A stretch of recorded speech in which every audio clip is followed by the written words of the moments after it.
Entrevista Venevisión. Líder en opinión. Por tu canal independiente, Venevisión.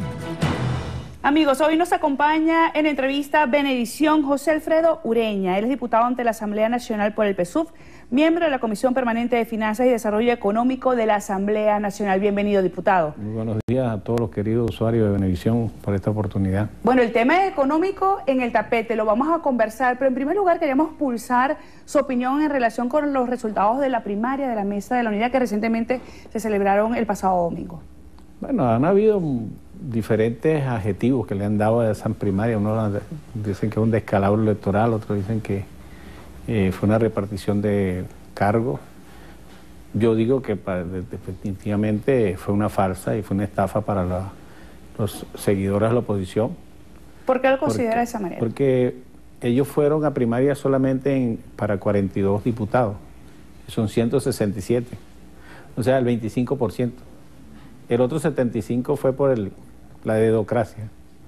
Entonces ahí, por supuesto, que hay un malestar tanto de la militancia de la oposición como de los otros posibles candidatos dentro de la misma oposición, porque ahí hay gente que quedó inconforme, de cómo se hizo. Pero al final de cuentas hay un diferencial. O sea, yo quizás no sé si llamarlo primaria. Eso fue así como una especie de jugarreta, de fantasía que se quiso hacer, porque primero la cantidad de cargos o de diputados, posible candidato, es el 25%. Segundo, que pagaron, o sea, un cobro de 150.000 bolívares.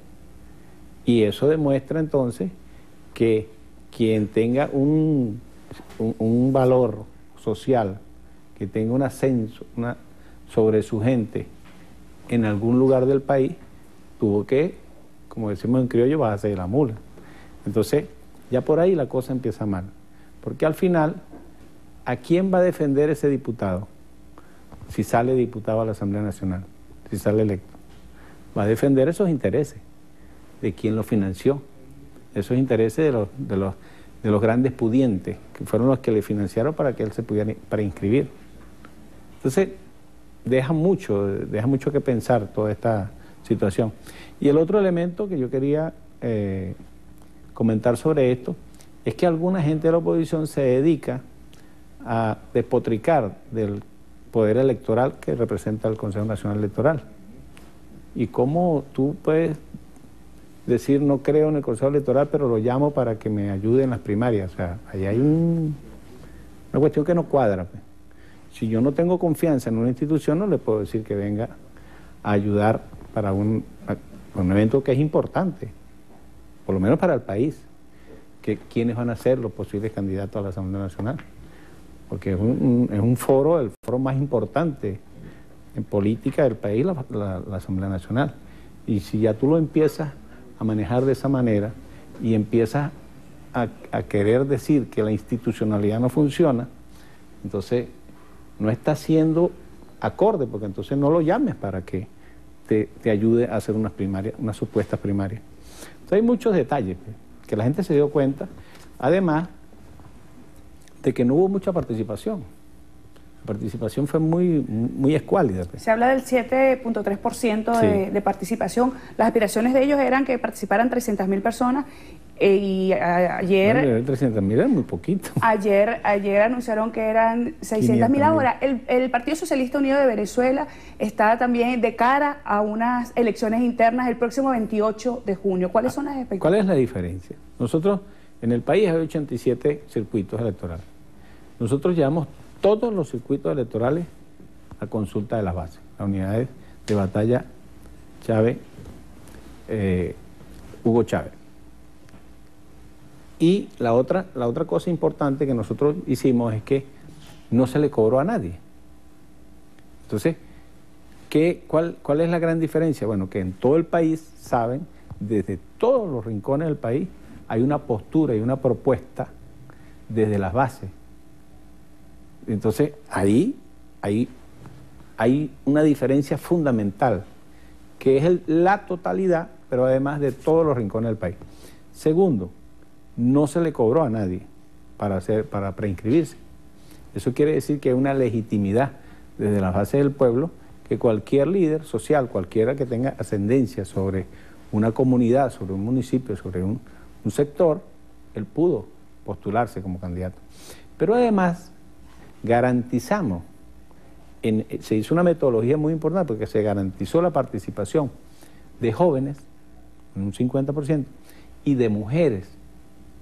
La mujer salió postulada en estas postulaciones del Partido Socialista Unido de Venezuela, más del 60% de las postulaciones son mujeres. Entonces, ahí hay grandes diferencias. Y ahí nosotros decimos con toda claridad que además de haber toda una participación nacional de todos los rincones del país, hay una participación que viene exactamente de las bases, porque nadie dijo, bueno, tienes que financiarte para poder ir a ser postulado. Y el 28 de junio va a ser la elección de nuestras elecciones internas. Y ahí se va a definir cuáles son los candidatos que van a ir en los 87 circuitos. Para justamente participar en las elecciones parlamentarias que deben de ser al final de año. Que además todos los sectores han demostrado y lo han calificado como importantísimas para el futuro del país, para además afrontar una situación país que, reconocidos por todos, estamos en este momento en una coyuntura complicada. Sí. Y la economía es justamente uno de los puntos que hay que tomar muchísimo en cuenta. Y el tema del desabastecimiento no pasa, sigue siendo noticia.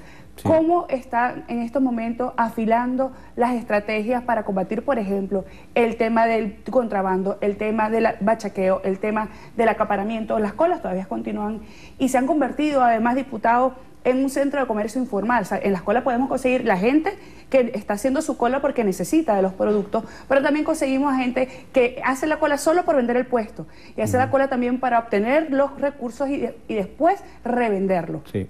Ese es un problema justamente que está inmerso dentro de lo que se está catalogado, pues, como la guerra económica. ¿Por qué? Porque simplemente yo le decía fuera de cámara que si nosotros tuviéramos, en principio tenemos que producir. O sea, la guerra económica se gana con producción. Visto de que los niveles de producción no alcanzan los niveles de consumo que tiene la gente, y además la cantidad, el pueblo venezolano se ha duplicado desde los años 80 para acá, se duplicó la población y los niveles de consumo además han aumentado. Bueno, si no hay la suficiente producción, uno importa, el gobierno tiene que tener la disponibilidad de poder garantizar los productos, que es lo que dice el 305 de la Constitución, que es la seguridad alimentaria, por lo cual inclusive nosotros hemos tenido reconocimiento no solamente a nivel nacional, sino a nivel internacional por la Organización de las Naciones Unidas para la Alimentación y la Agricultura, de la FAO, donde hemos disminuido los índices de pobreza, los índices de miseria y por supuesto la disponibilidad de alimentos para el pueblo venezolano. Cuando uno importa, llámese 100 kilos, 100 barcos o 100 toneladas de leche, por decir algo, si de esos 100 te esconden 40, por el esquema de acaparamiento, ya te quedan 60. Si de esos 60, 40 se llevan por el delito del contrabando de extracción, te quedan 20. Por eso ahí está. Lo más representativo de esa guerra económica son las colas, que irritan a la gente, que molestan a la gente. Ese esquema fue utilizado en 1973 en Chile, cuando el gobierno de Salvador Allende. Hay suficientes videos en internet sobre lo que fue la salida y cómo el gobierno de los Estados Unidos logró sacar a Salvador Allende del poder para implementar una dictadura tan drástica y tan negativa como fue la de Augusto Pinochet, todos los muertos y desaparecidos que dejó esa dictadura en Santiago de Chile. Estoy hablando de 1973, el mismo guión que se está utilizando en Venezuela en este momento. Colas por todo, por alimentos, colas por productos de primera necesidad, colas por qué y para qué, colas para irritar a la gente y sobre todo esto que tiene que ver que se combinó lo que tienen que producir, que son la empresa privada, que tiene el 80% de la estructura productiva del país. Hay gente de esa que se metió a política. Y entonces enredaron la cosa de lo económico y lo político. Y Diputado, eso no puede ser. Se nos acabó el tiempo. Me están haciendo ya el llamado de que culminó el tiempo. Quedaron muchos temas en el tintero, así que está invitado para una próxima oportunidad. Muchísimas gracias por habernos visitado. Bueno, Lo conversábamos con Alfredo Ureña, él es diputado ante la Asamblea Nacional por el PSUV y miembro de la Comisión Permanente de Finanzas y Desarrollo Económico de la Asamblea Nacional. Manuel, volvemos contigo.